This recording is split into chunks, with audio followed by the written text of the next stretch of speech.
with the Italian Embassy in Lisbon in conjunction with the Day of Italian Research in the World.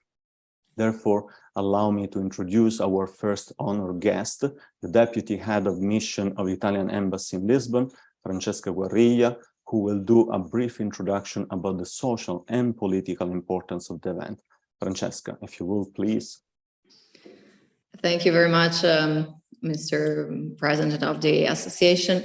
Buon pomeriggio a tutti, boa tarde, good afternoon. It is a real pleasure to open this event on behalf of the Ambassador of Italy in Portugal, Carlo Formosa, who has not been able to participate in this initiative, but sends his warmest regards and wishes a great success to this webinar, which, as Davide was already saying, is organized in the day that celebrates the Italian research in the world and all Italian researchers and academics who are disseminating their knowledge and cooperating with colleagues all around the world. Actually, the Italian Research in the World Day is the 15th of April, but as it was a Saturday, we anticipated it to Friday. And the 15th of April is Leonardo da Vinci's birthday, which has been chosen as a symbolic moment to convey the image of Italy as a country of science, technology, and innovation, since it ranks 7th in the world for the number of scientific and research publications, and 8th for the quality of these publications, showing that science and research are a strategic component of Italy's external projection, and the activity that all Italian researchers abroad are carrying out contribute to expanding the frontier of human knowledge, as well as ensuring a more prosperous and sustainable future for the future generations. And that's why we're particularly glad to support initiatives organized in different domains by Hipácia, which is a young association too, which was created in 2019, but has already been able to organize several international conferences that the embassy has always supported. And we deemed that also the topic chosen for this seminar today is of particular interest for both Italy and Portugal, as sea and life under the water have been more and more under the radar and are playing a key role in ensuring the health, that we're able to live in a healthy planet. And so that the United Nations proclaimed the decade of ocean science for sustainable development from 2021 to 2030. And the global attention that has been given in the last years to the ocean and the seas is also testified by recent news of last month, when after 2 decades of negotiations and debates, an agreement has been reached at the UN on the High Seas Treaty, which now foresees that 30% of the world's seas are going to be considered as protected areas by 2030, thus supporting the protection of biodiversity. And as the UN Secretary General Antonio Guterres stated, it is a victory for multilateralism and for all the global efforts to tackle the destructive trends that threaten the health of the oceans. And Portugal is at the forefront of this activity to protect the oceans. And one of the most important events that is being organized has been last year, co-organized together with Kenya, the United Nations Ocean Conference in Lisbon. And in this occasion, also the Embassy of Italy to support the dialogue at bilateral level among communities, both of scientists and also of companies, organized an event called Blue Economy, a sea of opportunities for the relations between Italy and Portugal. So this year we thought that it was still important to keep this fil rouge and keep on focusing on the ocean. So we I've been pleased to accept the proposal of the program that the association presented on the effects of anthropogenic action on planktonic population in open waters and their evolution in the laboratory. As the effects of anthropogenic action, we can see it every day in all the headlines are of great concern, because climate change, pollutants, and excess nutrients have all the potential to disrupt the delicate balance of marine ecosystems, which have then an impact on our lives. So we really hope that this event will contribute to further promoting cooperation among the research community of our two countries to develop a more effective solution to these compelling issues that the seas are facing now, and protecting the seas that these planktonic population call home. And using the words of Camões, onde a terra se acaba e o mar começa, where the earth ends and the sea begins, I leave now the floor again to the president of Hipácia, Davide Accardi. Thank you very much. Thank you, Francesca, for the intervention. Thank you very much for your contribution. This event is also supported by Sciaena, and the Association of Marine Science and Cooperation, an NGO whose mission is to promote the improvement of the marine environment. Thus, it's my pleasure to introduce our second honor guest, Anna Matias, Climate and Pollution Coordinator at Sciaena. Anna? Hello, olá a todos. Hello, everyone. I'm just going to share my screen to make sure that everyone can see what I would like to share with you. Well, thank you. First of all, you can see my screen, right? You can? Okay, thank you, first of all, for thinking of us to be in this event, such an important event. I am Ana Matias. I work for Sciaena, which is the Marine Conservation NGO. We are based in Portugal, specifically in Faro, even though half of the team, as myself, are in Lisbon. And I am the Climate and Pollution Coordinator. I'm marine biologist. That's what I studied, but I now am more. I'm transitioning a bit more to climate and pollution and all things related with ocean and climate. So, as Davide said, our mission is to promote the improvement of the marine environment, but by encouraging the sustainability of fisheries and other forms of use. That's where we started. It was on fisheries, actually in Sciaena, even though we kind of quickly understood that we could not leave aside all things related to climate when we were talking about marine conservation, obviously. So one of the things that we focus on the most is the angle of policy advocacy, and that's essentially what I specifically do at Sciaena. We work on several areas. As I told you, the first area that we started to work on was on fisheries and aquaculture, and now myself, I am transitioning to a bit more climate and pollution and all things related with climate justice and all of these new concepts that are very, very important and that should guide every decision that is made regarding the oceans. We work on several levels. We work primarily on regional level, essentially in the Algarve, which most of you should know, because we are an NGO that's based in the Algarve, but then we also work on national level, essentially with decision makers, for instance, and we have some projects also that are national, and then we have a national scope, and then we also work, because we would always have to do that, we also work on international level, essentially with the European institutions. So we work with the European Parliament, Commission, and Council, and we also work, me specifically, I also work globally with several colleagues from all around the world, specifically on deep sea vent mining, for instance. These are some of the platforms we are part of. We are firm believers that we should work on platforms because that's the way to work. That's the way we can gather more and more knowledge that can help us build more and more on the knowledge that is already been done. So we integrate several platforms nationally. We integrate, for instance, this Pongo Pesca, which is obviously related with fisheries, but then we also work on Deep Sea Conservation Coalition. We also work with transport and environment, obviously very, very important in terms of shipping and the impacts that shipping has in our world. And we also work on marine protected areas and plastic pollution.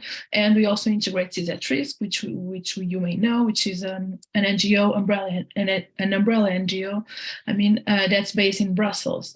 So in terms of exactly what we do, we strategize a lot around several files that are being discussed, for instance, at the level of the European Parliament. And just now, Francesca told us about the High Seas Treaty, which was something very, very important for us and for all of our colleagues to follow. And that's only one of the examples of the type of things that we follow and that we try to influence. Obviously, we also try to influence legislation in Portugal and in the European Union, but we also have this wider overview of what's happening at a supranational level. Something that we also do is to participate and to provide advice, for instance, in entities such as the advisory councils of the European Union regarding fisheries, for instance, and we have been very active in the reform of the common fisheries policy. We also contribute to the scientific advice process at ICAT, for instance, the committee that manages tuna fishing, for instance, and we also contribute with kind of bringing science outside of the academia, because that's how we were formed. We were formed in the University of the Algarve.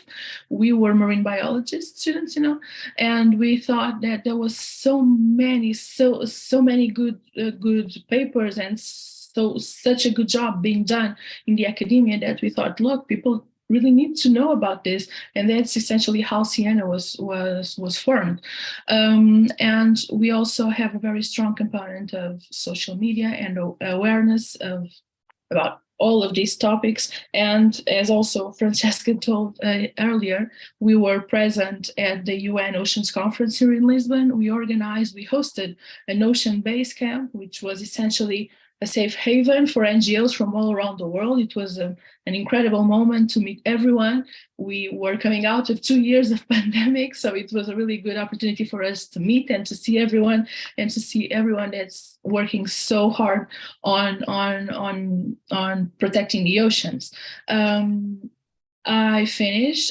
These are all the channels that you can follow us on. We have a very strong presence on social media, and we are pretty, it's very easy to reach us. And if you have any questions, or if you have any suggestions of how we should engage a bit more with the type of job you are doing, and I know that some of the people that are watching us are scientists, so if you think there are some opportunities for us to collaborate, please do not hesitate to contact us.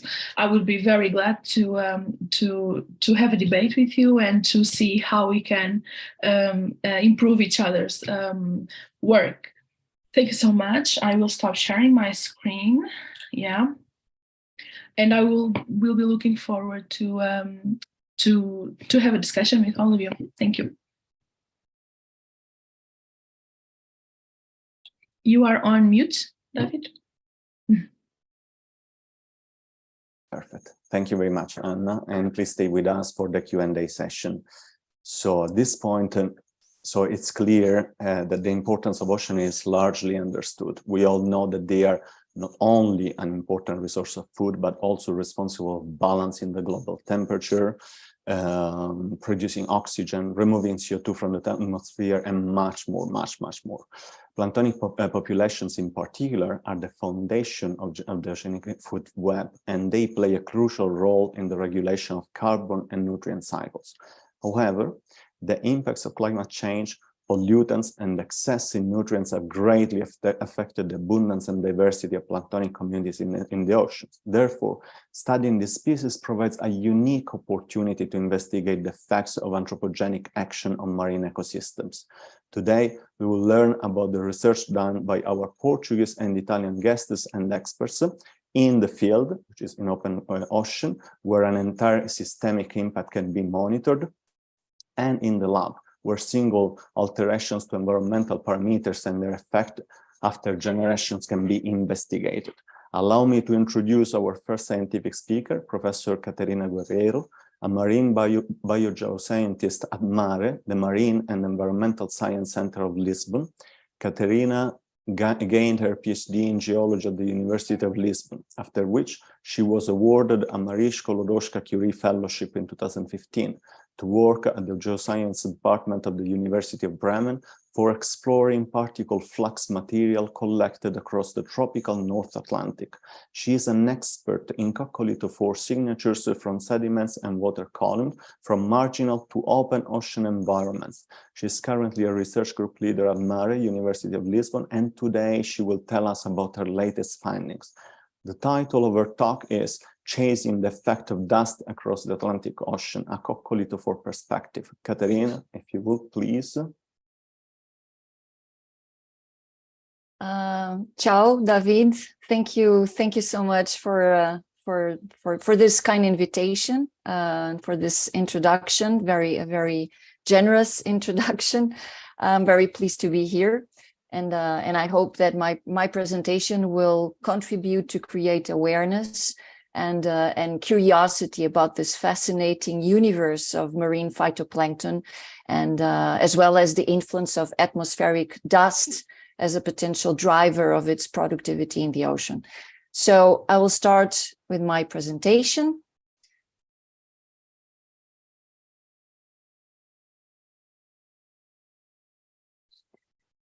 Okay, so like David said, my name is Catarina Guerreiro. I'm a marine researcher at MARE, at the Faculty of Sciences of the University of Lisbon, and I'm here to present you a bit of the research we have been undertaking across the Atlantic Ocean with the goal of monitoring the impact of atmospheric dust deposition in the ocean and how this is likely to change the marine environment, and specifically in what concerns the distribution, the productivity, and the composition of phytoplankton communities, with focus on a specific group, which is called the coccolithophores. So why is it that we are so interested in understanding the dynamics of marine phytoplankton?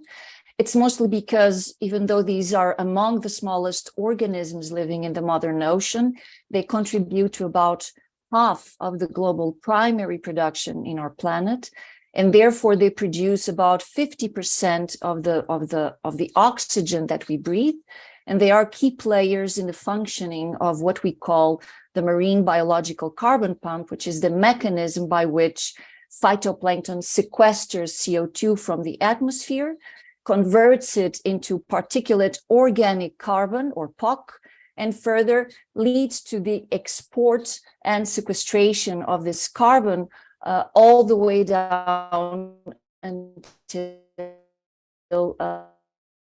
it becomes sequestered in deep sea sediments for longer periods of time. Now, phytoplankton are, of course, extremely sensitive to climate variations, but at the same time, they also crucially contribute to the functioning of biogeochemical cycles that impact the climate.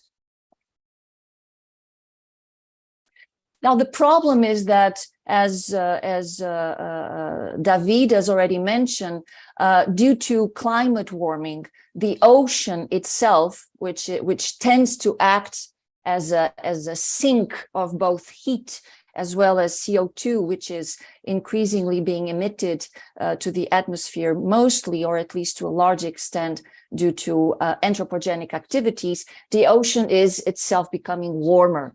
And a warmer ocean means a more heavily stratified upper ocean, which in turn means that the ocean is becoming increasingly nutrient depleted, particularly in those regions where the sun heats the surface of the ocean the most, which is at the tropical and subtropical regions of our planet.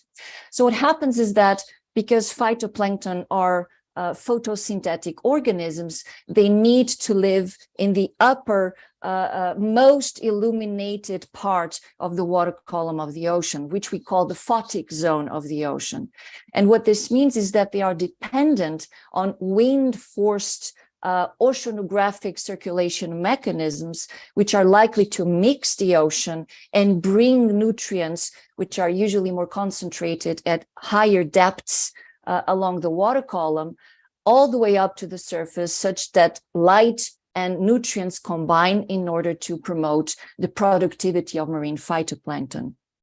But a more stratified ocean means that the wind loses its capacity to have energy enough to remove, to mix the ocean, to break the nutricline and bring those nutrients all up to the surface. So what this induces is that nutrients will become less available at the photic zone of the ocean.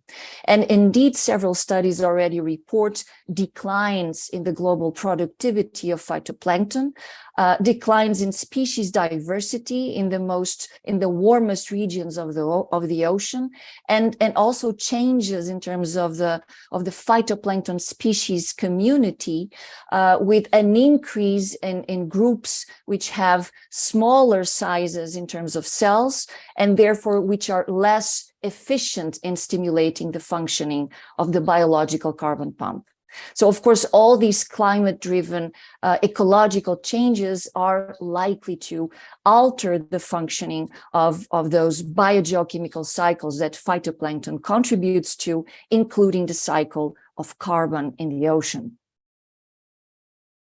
Now, the reason why we are so curious about the dynamics of atmospheric dust from source to sink, right, since these particles are emitted into the atmosphere until they are eventually deposited again, it's because we know that there are megatons of these tiny mineral particles being lifted from the continental deserts and transported by the wind for thousands of kilometers around the globe until they are eventually deposited again on the ground, either in mountains or in rainforests or in glaciers, and of course also at the surface of the ocean. And we know that these massive amounts of dust carry nutrients which are essential for fertilizing marine phytoplankton, especially in those regions of the ocean which are more heavily thermally stratified, because that's where the ocean is warmer in the global ocean. So in those regions, which are actually regions that have been projected to expand in response to ongoing climate warming, dust is likely to become an increasingly more important alternative source of nutrients to stimulate primary production in these regions. Now, of all the currently active sources of atmospheric dust, the Saharan Desert region in the north of Africa is by far the most important, accounting for about 60% of the total dust emissions on a global scale. According to certain estimates, up to 222 megatons of dust are transported every year by the trade winds from Africa all the way to the Americas.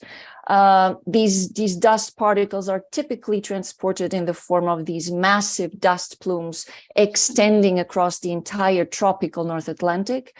And about 140 megatons of this dust is thought to sink, to be deposited across the surface of the Atlantic, and therefore highly likely to provide a source of nutrients for phytoplankton in these heavily stratified and oligotrophic part of the ocean.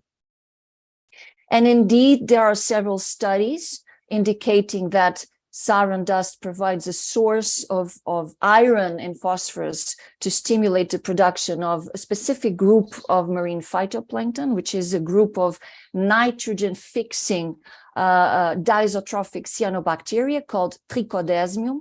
This is a very important biogeochemical process because by stimulating the productivity of these nitrogen fixers, Saharan dust contributes not only to increase the abundances of this group, but also to increase the nutrient stocks in the tropical North Atlantic. But still, little is known about the ecological response of other groups of marine phytoplankton in the tropical Atlantic to dust deposition originating from Africa. And this is precisely the kind of work that we have been doing over the past few years. We have been chasing the effects, the biogeochemical effects of Saharan dust in the Atlantic, and specifically focusing on a group of marine phytoplankton called coccolithophores. Now, coccolithophores are among one of the most important groups of marine phytoplankton living in the ocean. And perhaps what best distinguishes them from other groups of phytoplankton is their ability of biomineralizing a calcitic exoskeleton around their cell, which is called the coccosphere, which in turn is composed by the interlocking of several smaller calcitic scales, which are called the coccoliths. As you can see from this image, you can have many forms, many sizes. So this is a highly diverse group of phytoplankton from a morphological perspective. And because of their ability to biomineralize this coccosphere, coccolithophores are among the most important producers and exporters of particulate inorganic carbon, or PIC, also known as calcium carbonate, from the surface of the ocean all the way down to the deep sea. So what happens is that when the coccolithophore cell dies in the photic zone of the ocean, this coccosphere tends to be dismantled, and all these coccoliths will end up sinking all the way from the surface down to the deep sea sediments, just like any other particles would. And then they become accumulated in seafloor sediments for longer periods of time. But because these coccoliths are very tiny particles, most of those that actually reach the seafloor intact enough for us micropaleontologists to be able to identify them on a species level, they are mostly transported within larger and denser particles, which by being denser and larger, they tend to sink faster from the photic zone all the way to the bottom of the ocean, and thereby increasing the chances of these coccoliths to be preserved to the point of becoming part of the sedimentary record. And these aggregates include both fecal pellets produced by marine zooplankton grazing organisms, but also what we call marine snow aggregates, which are carbon-enriched organic aggregates that result from the organic remains of any marine organisms after they die, but mostly by material produced by phytoplankton and zooplankton in the photic zone of the ocean. Now, what this means is that coccolithophores is a very special group of marine phytoplankton because they inform us on the conditions of the ocean, both in the present, for which we have to study their ecology in the modern ocean conditions, but also about the ocean in the past, to which we have to reconstruct the former ocean conditions throughout the geological time on the basis of their paleoecological record preserved in the sediments. And we can do this all the way back to the Triassic, to the upper Triassic, about 220 million years ago, which is when the first coccoliths appeared in the geological record of our planet. Now, the fact that they are both photosynthetic and calcifying also provides them with the unique ability of influencing and interacting with the marine carbon cycle in three main ways. So first of all, being primary producers, they act, of course, as natural sinks of CO2 from the atmosphere by sequestering CO2 and converting it into particulate organic carbon with which they produce their organic tissues. So they do this by performing photosynthesis. But they also act as natural sources of atmospheric CO2 while performing calcification to produce particulate inorganic carbon, or PIC, with which they build their exoskeletons called the cocospheres. And they also act as a source of mineral ballast, which, when incorporated in those carbon-enriched aggregates, increases their density, and therefore it increases their sinking settling rates. And because of that, this carbon has higher chances to reach the seafloor without this organic matter being degraded during vertical transport, and thereby allowing the sequestration of carbon for longer periods of time. This is what we call the coccolith ballasting effect. So what this means is that coccolithophores both actively contribute to the functioning of the biological carbon pump through which CO2 is removed from the atmosphere, but also to what we know as the carbonate counterpump, through which CO2 is released back into the atmosphere. Now, to the ratio of these fluxes of PIC to POC, which translates into the proportion of, let's say, calcification compared to photosynthesis, this ratio is called the PIC-POC ratio, also known as rain ratio. And this is largely what mediates the fluxes of CO2 between the upper ocean and the overlying atmosphere.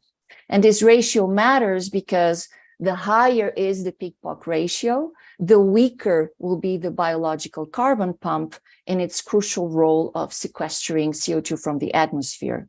So even though coccolithophores may be not as important in terms of POC production compared to other groups of phytoplankton, for example, diatoms. Diatoms are the big POC producers in the ocean. Coccolithophores are, of course, among the most important PIC producers in the modern ocean. And therefore, any changes in their productivity, in their species composition, is, of course, likely to alter the efficiency of the biological carbon pump through modulating the PIC-POC ratio in the ocean. So this is one of the reasons why we are so interested in understanding this group and in monitoring their responses to ongoing climate change, and of course also to dust deposition in the ocean. Another reason for focusing on this group is that coccolithophores include different species with distinct ecological preferences and or adaptations to a suite of ecological niches within the global ocean, which we can monitor in order to investigate changes in the ocean conditions. So as a group, coccolithophores are usually considered to have a higher affinity for more nutrient depleted, heavily stratified open ocean conditions, more typical of tropical and subtropical ocean areas. This is where they reach their highest species diversity and where they contribute the most to the phytoplankton community, and where communities are usually dominated by coccolithophores typical of the lower photic zone, because this is where the nutricline is usually located at greater depths along the water column of the ocean. So species able to perform photosynthesis under low light conditions are usually the ones dominating communities in these areas. But still, coccolithophores also include certain species of more opportunistic behavior, which are known to respond very rapidly to short-term nutrient input in the context of more dynamic ocean conditions, which are usually prevalent at higher latitude regions, where wind forcing is stronger and therefore more efficient at mixing the upper ocean and bringing nutrients all the way up to the surface, and also along continental margins where coastal upwelling often takes place. These species can, in certain circumstances of light and nutrients combined to provide optimum conditions for their development, some of them produce massive blooms at the surface of the ocean, which you can even see from the space. because they are optically reflective enough to be detected by remote sensing. And this picture clearly illustrates a bloom of one of these species, which is called Emiliania huxley, which is by far the most productive of all coccolithophores. So our hypothesis is, do coccolithophores communities respond to the input of nutrients by atmospheric dust deposition? And can we use variations in these ecologically distinct species as proxies for the occurrence of dust fertilization? Now, you can investigate these issues either by directly collecting samples of coccolithophore living communities from the photic zone of the ocean, but you can also investigate these processes indirectly by studying coccolith species assemblages preserved in seafloor sediments or captured by sediment trap devices, which usually stay moored half distance between the surface and the bottom of the ocean, and usually collecting any particle fluxes coming out of the photic zone, and which are captured by these sediment trap devices, usually for several months and even years, which is a very nice approach to capture the effects of the highly intermittent dust outbreak events in the ocean. This is precisely what we have been doing. So we started by investigating the coccolith species fluxes captured along a transect of 4 sediment trap moorings along this transatlantic transect between the northwest of Africa and the Caribbean. This transect was located right underneath the largest dust plume originating from Africa.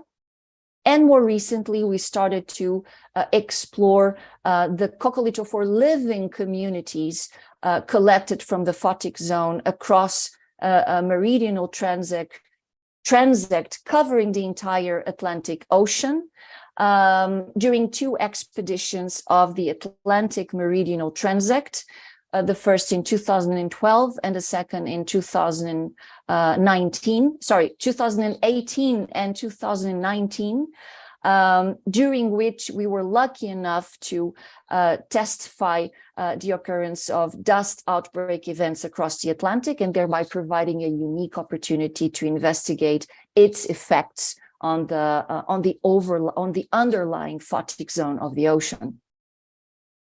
So I will start by showing you the main highlights from our sediment trap study. So these traps were across the entire tropical North Atlantic for 1 year, capturing particle fluxes every 16 days. And the first thing that we noticed was the presence of very striking transatlantic ecological gradients, as evidenced by certain groups of ecologically distinct species. So we noticed a clear increase of fast blooming, opportunistic surface dwelling species towards the eastern part of the transect, which are here indicated in green. And at the same time, a clear increase in the fluxes produced by lower photic zone coccolithophore species in the exact opposite direction, which are here indicated in dark gray.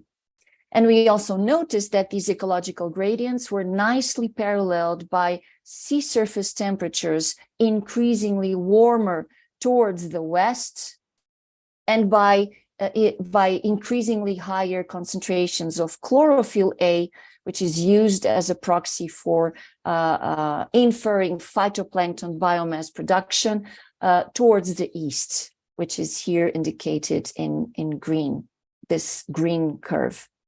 So we interpret these gradients, these basin scale gradients, as reflecting the ecological response of coccolithophore communities to what we call the geostrophic deepening of the thermocline from east to west across the tropical North Atlantic, forced by the trade winds in combination with the Coriolis effect.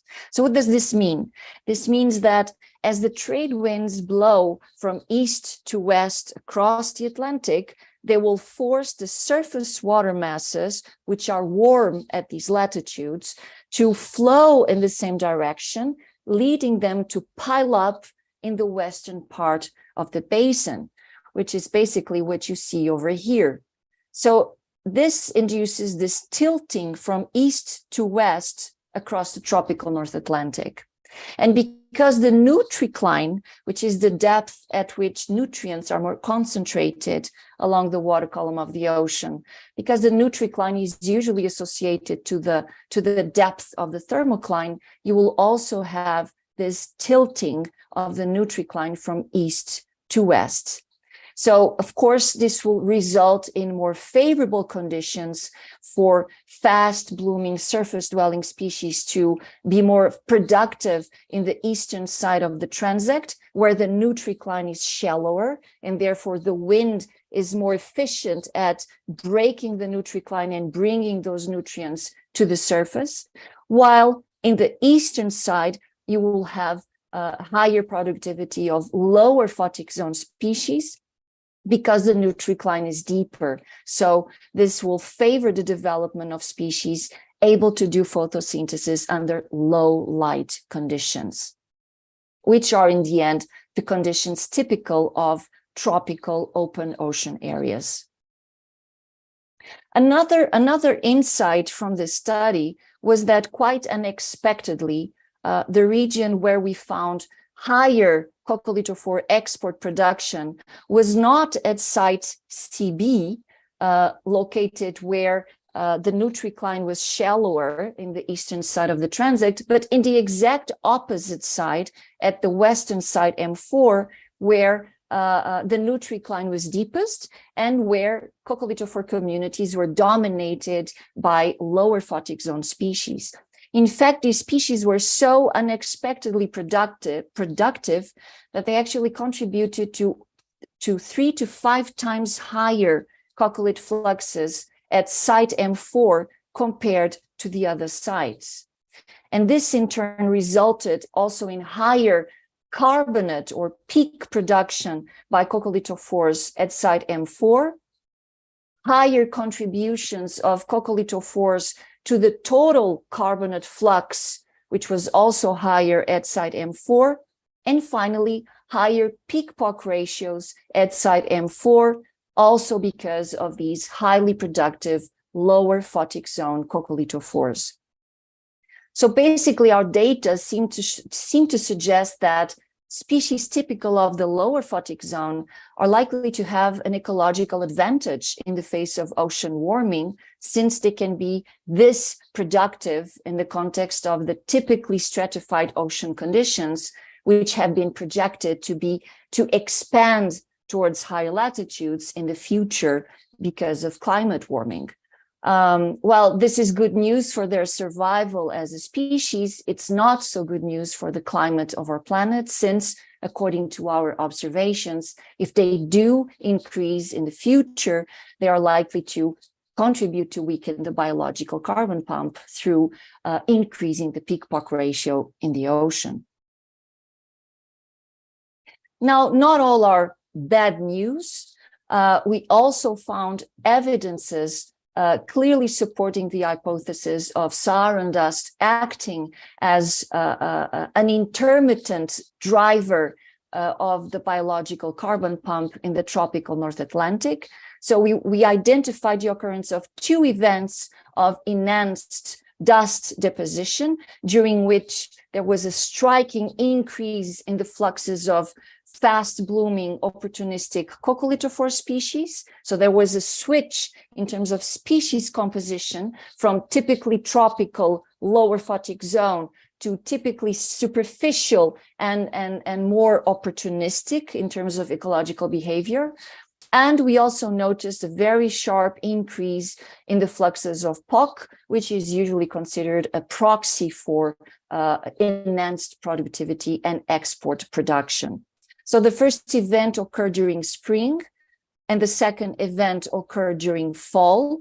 And what was interesting about these two events was that the peak-POC ratio and the contribution of coccolithophores to the peak-POC ratio drastically decreased during their occurrence, which again clearly supports the perspective of dust being able to contribute to counterbalance the negative effects of ocean stratification by providing an alternative source of nutrients to stimulate opportunistic phytoplankton groups in the upper part of the ocean.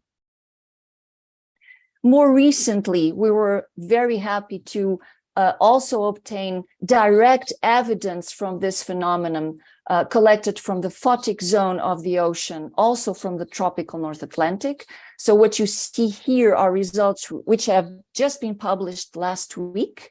You see here a transect that goes from 50 degrees north all the way to the equatorial region, and thereby crossing the region of more persistent and strong influence of Saharan dust deposition, which is the tropical North Atlantic. And we were able to identify a clear increase in the productivity of these fast blooming coccolithophores, precisely at the same latitude where the concentrations of iron and phosphorus supplied by Saharan dust were also increasing. And we also noticed an increase of trichodesmium cells concentrations during this dust-related fertilization event of the photic zone. Now, if you want to know more about these studies, you can, of course, check the papers which have been already published.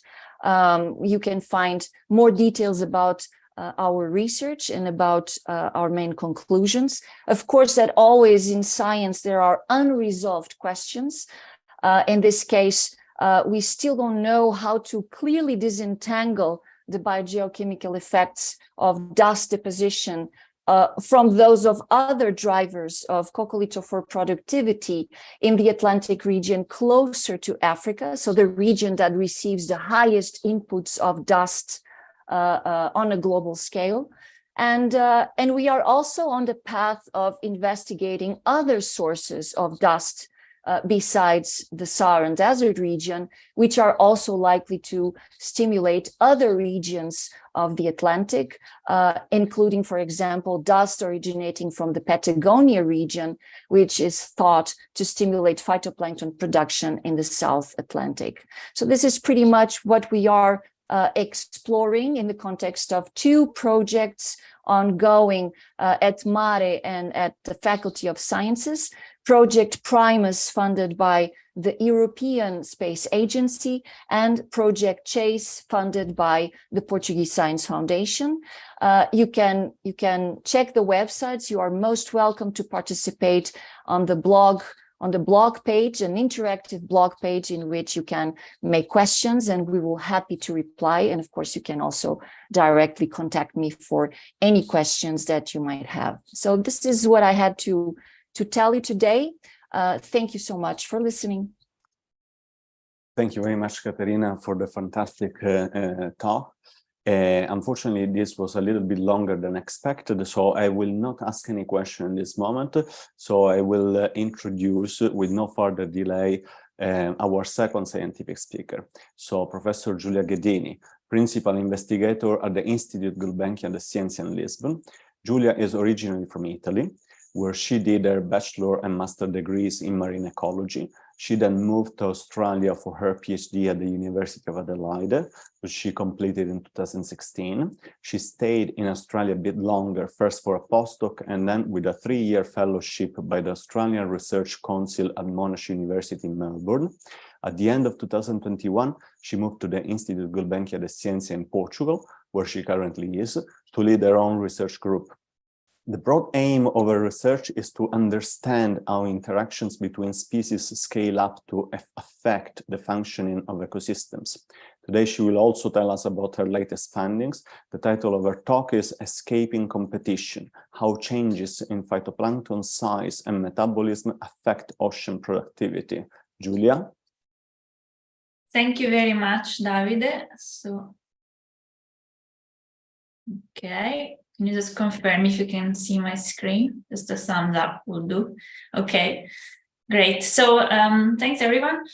And yeah, so what our lab does is basically we study interactions between species and how they affect the metabolism and resource use of organisms, with the goal to understand then how these processes scale up to affect the productivity of communities. And we've been focusing specifically on phytoplankton over the last few years. But more generally, understanding how the metabolism of organisms is shaped by the environment where they are, it's very important to predict and quantify ecosystem functions and services that are very important to our society. They go all the way from production of oxygen to coastal protection, even production of food more generally. In this context, the phytoplankton plays a crucial role. We've heard, and I'm not going to repeat so much, but I just want to emphasize how the metabolism of these mostly unicellular, so very tiny organism has such a fundamental importance for the Earth's carbon cycle, oxygen production, the providing energy and nutrients to food webs. So all these very large-scale ecosystem processes are ultimately determined by the small-scale interactions between these cells, these organisms, and that's really what we focus on in our lab. So just to give you a bit of a background, more in terms of ecological theory, so what it has been studied over many years and what we know. One important thing is that the size of an organism, in this case, we can imagine the size of these phytoplankton cells, has a certain predictable relationship with metabolic rate. And we can use this relationship to make some predictions about the growth of these populations, their abundance, their biomass, their productivity. And these relationships are very useful because, if we want to predict how a certain area of the ocean how much oxygen is going to produce, or how a forest is going to perform, we can make relatively simple measurements in terms of body size of these organisms and then make these predictions. But the fundamental assumption of this theory is that the metabolism of these organisms is mostly affected by size and temperature, and it's measured in organisms in isolation, doesn't consider organisms that interact with each other. And we know that this is rarely the case because organisms are all embedded in very complex ecological networks where they compete for resources. And phytoplankton is no exception. And some of my work has shown that ignoring these interactions is problematic because they do actually alter substantially the metabolic activity of these organisms. So the question that we address in the lab is sort of understanding how competition affects community-level processes such as productivity through changes in phytoplankton metabolism. And as I mentioned, the processes that we focus on the most are photosynthesis and respiration. So these organisms uptake carbon dioxide producing oxygen, but also during the night they themselves respire. And to sustain these processes, they need two main things. One is light and the other is nutrients. And they compete to access these resources. And as you can see from these diagrams, they will have quite different shapes. And that's one way in which they can minimize their competition by using slightly different parts of these resources, or by being better at uptaking one resources instead of another. But still, there is a lot that we don't know about how these interactions affect metabolism, mostly because we only recently recognized how much metabolism can actually be plastic, it can bend in response to these ecological interactions. And so what we do in the lab, we try to cover a broad spectrum of metabolic responses, going all the way from studying plasticity, so very short-term, instantaneous changes in metabolism in response to a change in the environment, to longer-term metabolic responses, which instead occur through evolutionary change And we can do that with phytoplankton because they reproduce more or less 1 time per day. So every day, 1 cell can divide into 2 cells. And every time this happens, we have an opportunity for some sort of genetic change to be passed on. So now we're going to move from the field to the lab. So I'm going to introduce you to the lab. And you can see here some pictures that show the type of experimental setups that we use. The reason why we do these studies in the lab is because we want to have more control about the conditions and the species that we use in comparison to what we can have in the field. And the reason why this control is important for us is that we're going to test specific hypotheses about mechanisms that can lead to certain processes. And so we need to track these processes very closely in the lab. So what we do is we choose the diversity of species because we can actually purchase phytoplankton species from culture collections. So we know exactly which species we have, and we can play a lot with their variation in cell size and pigments and shape, which is very important in determining how intensely they compete, because the more different they are usually, the less intense is the competition. And then in the lab, we can use a microscopy and respirometry, so these kind of systems, to really quantify closely the cell size and the rate, for example, of oxygen production of these species and also of their communities. And we can do that under standard, very controlled environmental conditions. And as I said, the goal is to identify specific mechanisms that we can then test in more complex scenarios and see whether they can explain the patterns we observe in nature. So I'm going to give you 2 examples of the work that we do. The first one, it's going to focus on short-term responses. So we're going to look at how competition can lead to metabolic plasticity and how these changes affect the productivity of communities.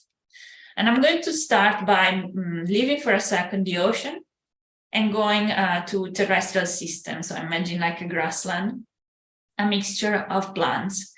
And we know, it is well known, that the diversity of plants can increase the productivity of these fields.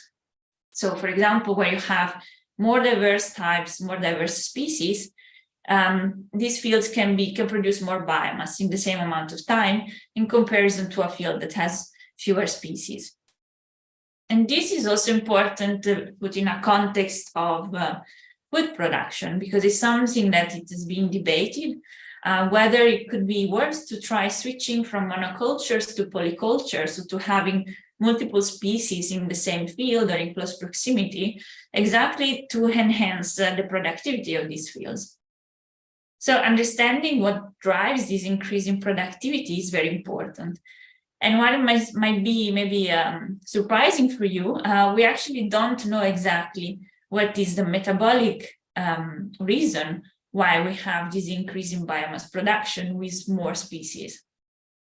So the traditional explanation that we have for this increase in biomass production is that, as I mentioned before, different species have slightly different resource requirements. So you can see here these curves kind of define the niche, the type of resource that the species uses the best. And while they do overlap, they are quite different. And so competition between species is usually less intense than competition within species. This means that if you have more species, and so there is less overlapping between them, you can have an increased resource intake in comparison to a species by itself, and this can translate into changes in biomass. But what we do know is that biomass itself is not just determined by the amount of resources that enter in an organism, but we need to account also for the metabolic cost of, well, first of all, uptaking these resources and also converting them into energy that we can use for growth. And so we set up to determine to what extent does a relative change in resource intake and metabolic expenditure affect biomass, with the idea to try to find a more physiological mechanism to explain this increased productivity.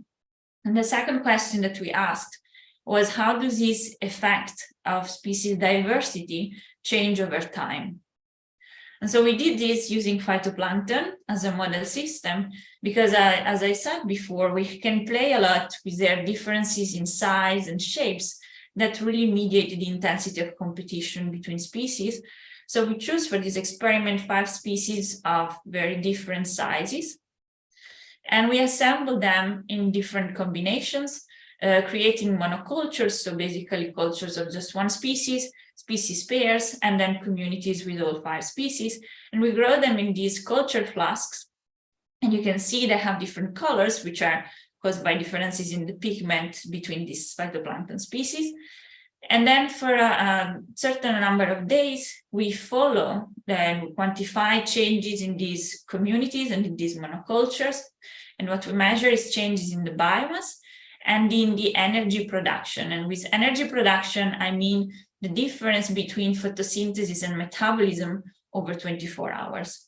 And specifically, the things that we're looking for are for the differences in the rates at which energy and biomass are produced, so how fast they are produced between different diversity treatments, and how much of them do they produce, what's the maximum number, maximum amount.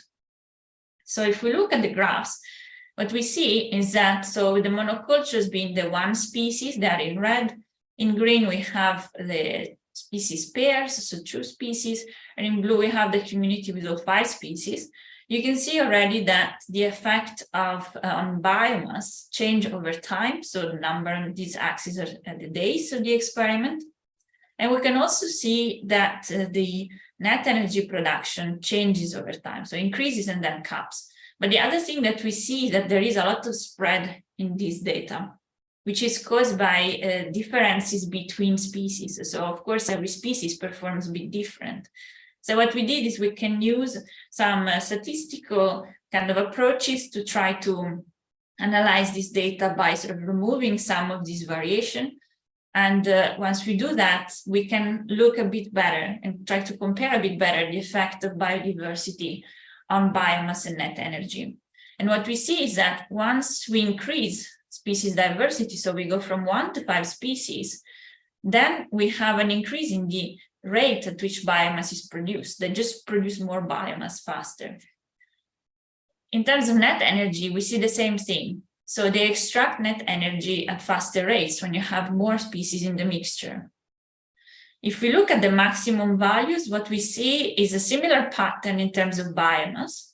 So these communities do reach total greater amount of biomass in the same amount of time, but there is no difference in terms of net energy that is extracted by the system. So how do we put these things together and sort of what does this mean? So we look a bit deeper into the energy fluxes of these cultures. And what we can see here is that if we look at the relationship between photosynthesis, which is one component of energy, and the biovolume, which is an estimate of biomass, we see that the communities, so the more diverse treatment, initially, when you have low biovolumes, produces more energy in comparison to species that are by themselves. And the reason why this happens is because we've shown that the effect of conspecific, so the intensity of competition on metabolism, is stronger within a species in comparison to when you have multiple species co-occurring in the same mixture. And so because of this, the diversity kind of releases species from this metabolic suppression, so that the species in mixtures can extract more energy because their metabolism is faster. And because of this, they can produce more biomass. But we also see that this metabolic advantage declines over time because as biomass accumulates, then you have more and more competition for resources. And so this benefit of diversity declines. And we can sort of put everything together now in this graph, which isn't going to show you again what I just said. Basically, if we imagine here it's a time, so we have a community that develops and grows over time, and we compare. In green, we have the biomass, and in red, we have energy that is produced. And in comparison, we have one species versus a 3-species culture. So what happens initially is that because of this effect of metabolism, diverse communities produce energy faster. And this means that this energy can fuel biomass growth and accumulation. So they produce biomass faster and more biomass. But at some point, as biomass increases, then we have increased competition, which reduces the positive effect of diversity on metabolism. And so over time, this positive effect declines in other communities. And just keeping these temporal effects into account is important also for the management of natural systems, and to understand what makes a system more or less productive, but also more or less susceptible to invasion, because the amount of energy available in the system is correlated to the probability of the system being invaded by a novel species. So we can imagine that while young communities, yes, are more productive in that they produce net energy faster, they are also potentially more susceptible to invasion because they're still at a stage where there's lots of resources available and where an invading species could easily come in and establish themselves, whereas older communities present less opportunities for doing so. And now going to the second example of my research, here we're going to look more at the longer term consequences of these metabolic responses. And we've already seen in the first part of the talk that I showed how if we look over time, the effect of biodiversity on metabolism changes already within a matter of 10 days. And so here we set up to explore more in detail what is really the effect of being surrounded by competitors on the metabolism of a focal species. We just choose this green alga, the Nalliella tertiolecta, because we know a lot of things about it. And we use this experimental evolution approach, where basically we take this alga, we put it in these dialysis membranes that allow us to keep it separated physically from the competitors, but still allow the competition for light and nutrients. And we created 3 different conditions. So the algae is surrounded by no competitors, by population of the same species, or by 3 other species. And we propagated these cultures for 10 weeks. And then halfway and at the end of this experiment, we take our focal species, we put it into a common environment so that we remove any kind of plasticity that is caused by differences in the environment. And we instead look at really like evolutionary change that is caused by historical changes in the genome of these species. And the things that we look for are changes in metabolism, size and shape, and the population dynamics, so the growth rate and abundance of these cells. So what we see is that size and metabolism evolve already after 10 weeks. So it's very, very rapid. And here you can just see the difference between the cells, between the competition-free treatment and the competition with different competitors. The cells become rounder and smaller. If we look also at their metabolism, what we see is that, again, there is a rapid evolution of metabolism. Here we're looking at respiration. So how much oxygen is respired at night. And you can see that the change in metabolism depends on the resource availability. So here we see that when biovolume is low and there's still lots of resources available, the cells exposed to interspecific competitors increase their metabolism. But the opposite happens as biovolume increases and resources become scarce. They actually do the opposite. They reduce their metabolism. We can visualize this in a similar way for both photosynthesis and respiration here. You can see more clearly here how you switch from an abundant to a scarce resource environment. The cells that grew with competitors are able to track their environment more closely. And we saw that this enabled them to sustain growth in a better way in these different kind of changing environments. And finally, we looked at the consequences of these size and metabolic changes on their population dynamics. And so we can see, we can use the baseline of metabolic theory that I presented you before to compare our observations with the predictions. So the predictions would be the broken lines here. And as you can see, for all of them, we have pretty good agreement between what we observed and what we expected. One thing that could be a bit surprising is that size does not influence population growth rate. So whether you are small cell exposed to competitors or a large cell that didn't experience competition, you grow at the same rate. And this is contrary to what we know when we compare different species. Because if we think about a population of mouse and a population of elephants, they grow at very different rates. But here we're looking at the same species that instead evolves in response to environments. And so it looks like that when we look at evolution among species, is different than what can happen in evolution within species. But things that change as we expected is that the smaller cells reach greater population densities. You can have more of these small cells in the same environment. However, they also produce total amount of biomass than the larger cells. And remembering this kind of trade-off between population density and total biomass is important if we need to think at how these size changes will affect ocean productivity and the amount of biomass that can be produced and passed on to food webs. And so to conclude, and going back to the environmental changes that we talked about that affect the oceans, what we know is that the ocean is warming and is stratifying more and more, which increases nutrient competition. And we know that the phytoplankton will respond with both changes in size and metabolism to these environmental changes. And what we can say in terms of what we observed from our work is that the competitor diversity, so the biodiversity of phytoplankton, will influence the metabolic responses that we observe, and potentially could speed up evolution and adaptation because it poses more pressure to these organisms to adapt to these changing environments.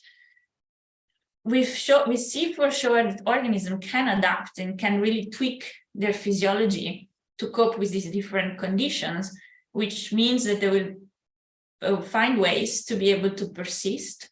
But we have some concerns for what these changes will mean in terms of the functions that they perform, because we start to see that, for example, selection for smaller sizes and lower metabolisms to cope with resource competition can actually have negative effects on productivity. And so I'm going to just quickly thank my lab here at the IGC and the previous lab at Monash University, including all the funding from the different funding bodies, so the Australian Research Council and the European Commission and La Caixa Foundation in particular. And I just would like also to thank Davide for inviting us to this event and organizing it. And I now go to this common slide that we prepared to kind of favor discussion of these topics before then, I think, moving to the questions, if I'm correct. Davide, please let me know if there are other plans. Yes, so Catarina and Giulia, you are together. Okay, great. So I guess the idea of this slide was to try to have a bit of a sort of discussion to bring things together, because we started from the field, we went to the lab, but I think we've seen that a lot of the topics that we touched on were actually shared. So we talked a lot about differences in phytoplankton size and how they're important to affect coexistence between species, but also the fact that the size of organism can be an indicator of the ecosystem function that this organism perform. In particular, when we think about phytoplankton, we also consider their key role in the biological carbon pump. So understanding really how variation in size and diversity of these very simple unicellular algae, it's very important to be able to make estimates of the strength of this carbon pump and ocean productivity. And I think one thing that we both highlighted is how differences in the ecology and life history of different phytoplankton species can play a role in indicating how the environment is pushing ecosystem change. And so, for example, we can have shifts toward smaller, faster growing species that can deal better with potentially coping with low nutrient availability, or they can use pulses of nutrients to grow very fast. And these sort of changes in life histories can have important consequences for biogeochemical cycling and fluxes. And all of these, I guess the complexity of the ocean is that we need to consider these responses in an environment that is changes in many ways and from many fronts. So there are temperature changes, nutrients and lights, and often, most of the time, these changes are kind of codependent, they occur simultaneously. And I think what we want to highlight mostly is that there is a need to understand responses in a more sort of complex ecological context, because whatever organisms will adapt to these environmental changes, but the way in which they adapt will be fundamentally shaped by the other species that are around them. And the challenge that we often face is understanding how these environments and these sort of diverse responses that we observe between species then really transfer and affect the productivity of communities at larger scales. Maybe I can just add very little, because I think Giulia said everything. That is, I would just like to stress that studying these processes absolutely requires to have an open and multidisciplinary mind, because we also must develop research into understanding the drivers of all of these abiotic processes which modulate the distribution and the productivity in all these changes that we are already from which we are already gaining evidence from the field, and also this dialogue between researchers who work in the field, researchers who work in the lab, because we absolutely need to talk to each other in order to understand how the ocean is actually working on a global, integrated, and multidisciplinary perspective. So I would like to congratulate Davide, because this idea of bringing two researchers with different but absolutely complementary perspectives on phytoplankton and on the ocean is how in my opinion, science should always be. So thank you for that. Thank you. Thank you, Davide. Thank you, actually, Giulia, for the fantastic talk. Thank you for contributing. We can start the Q&A session. If you agree, maybe stop sharing the screen. Yes. Okay. Let me check if there are questions from the public. So there is here. Okay. I will probably start saying that these were very, very enlightening talks, and there are so many things that need to be discussed. I will also invite actually Matias to join the discussion. If she has questions, please feel free to ask. And the audience can ask questions through the chat, and also to Matias in case you are interested in the NGO activities or more informations. So there is a question that is actually, so it's coming from the public, and it's related from with plastic and microplastic actually, because nowadays we are always whenever we are discussing topic related with the ocean, so we always hear that there is microplastic and nanoplastic, and this is really unhealthy also for the food and the seafood that we eat. Can you explain us how micro and nanoplastic actually interfere with the phytoplankton if there is an interference. So explain us, please. Giulia, do you want to say something about this? I can say something. So, well, I don't really work on microplastics, so I'm not an expert on this. But what we can see and what sort of we know, I guess, from some general research on the topic is that the problem of microplastics starts when animals start feeding on it, and so it starts to sort of integrate into the food webs, and then it gets passed on to larger and larger organisms until it arrives to humans as well, so the fish and so on. And so the problem, yes, starts already with the plankton, not really phytoplankton, but more maybe zooplankton, which are larger, still microinvertebrates and little organisms that are still planktonic, so they still live in the water.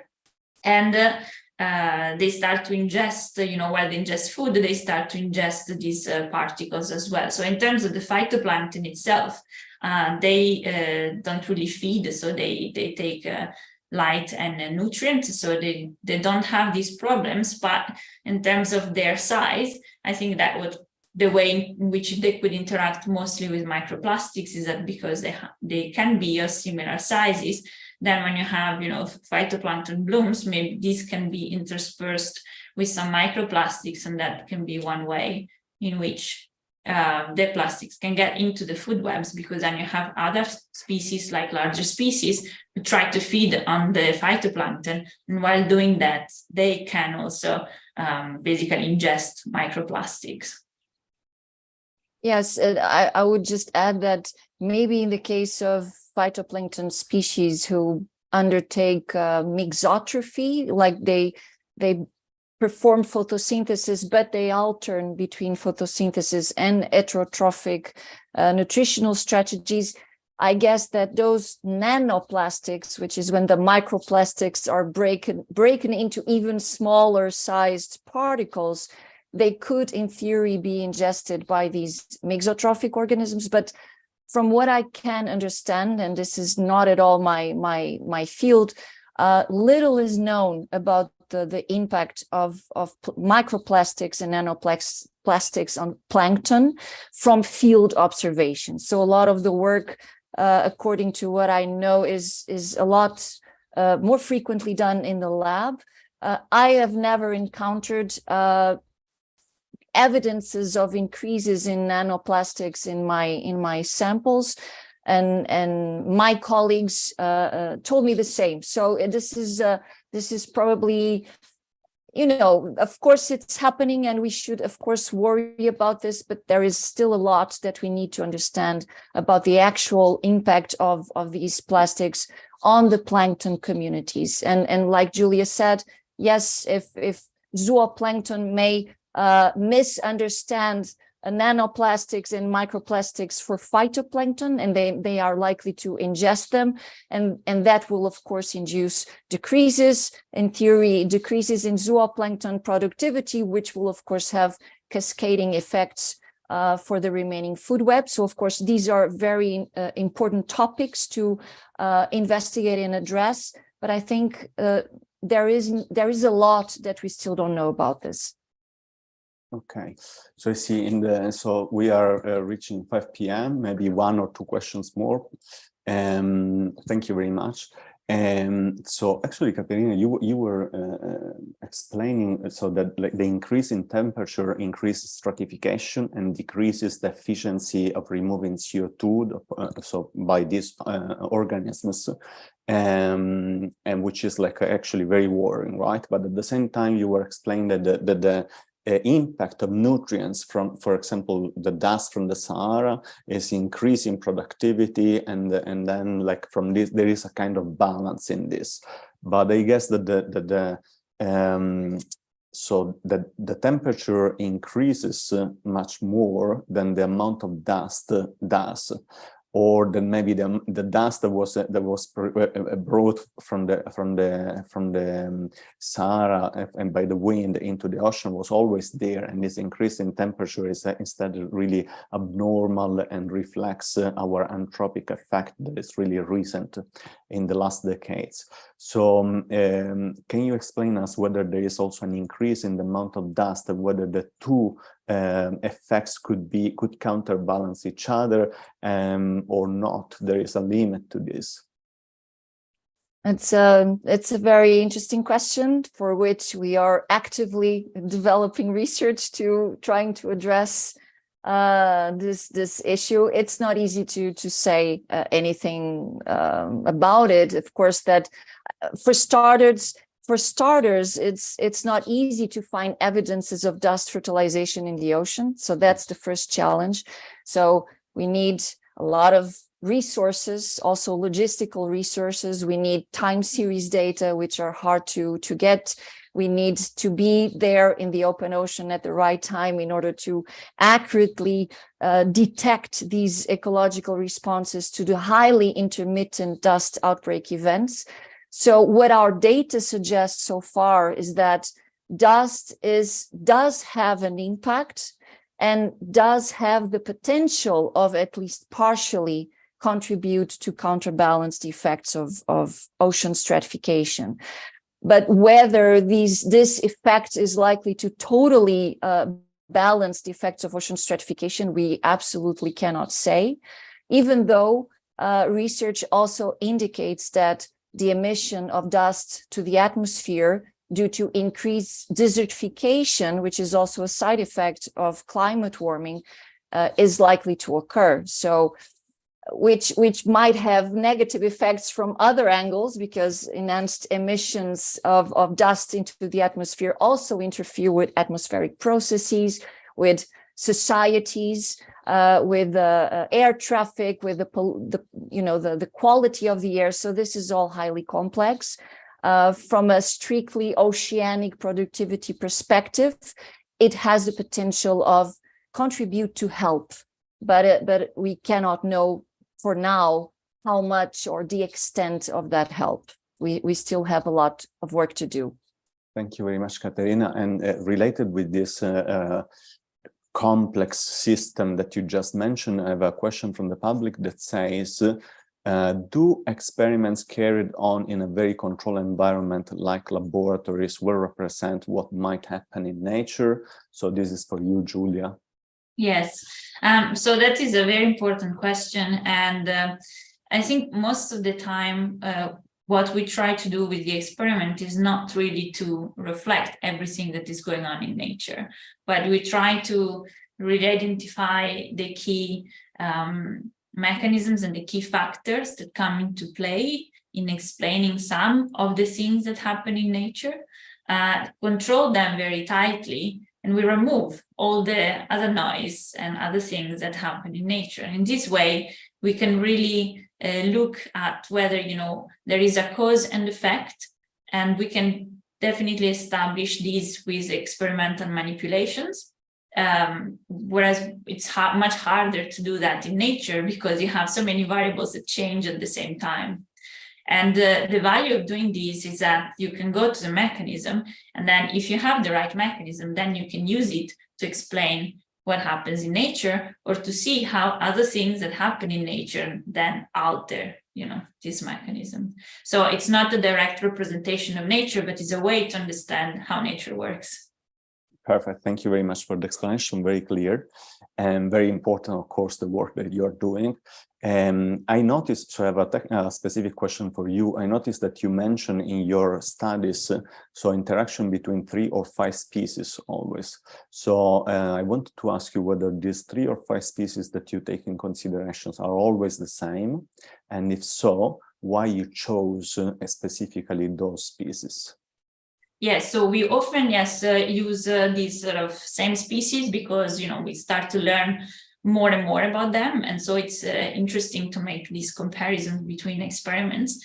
And the reason why we choose them is because they are, well, first of all, often very sort of common species. So can be found in sort of very large areas of the ocean.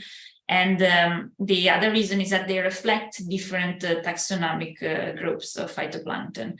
Different, we have green algae, we have diatoms, we have dinoflagellates, and they all have sort of specific characteristics. And so we can sort of choose the kind of representatives, of these groups and mix them to really increase the diversity of our samples, because they present so many different traits and strategies, like life history strategies that we can often find in the ocean. Perfect. Thank you very much. Maybe Anna, Matias, would you like to contribute? Do you have any question? No, I would just like to thank you for such an enlightening webinar. I learned a lot, I have to be honest. This is not the type of thing that we are usually in contact with, but thank you so much for your work and for all of your expertise, really. Thank you. Thank you. Thank you. So then so since already 5 p.m, so I would like to thank you all, Giulia, Catarina, and Matias, the contribution for the embassy, Francesca, Guariglia, and of course all the people that contributed to the organization of the event, and all the people that followed us online and for the questions too. So thank you again.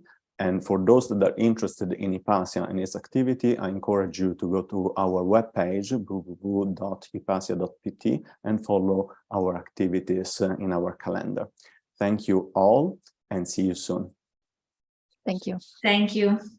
Thank you.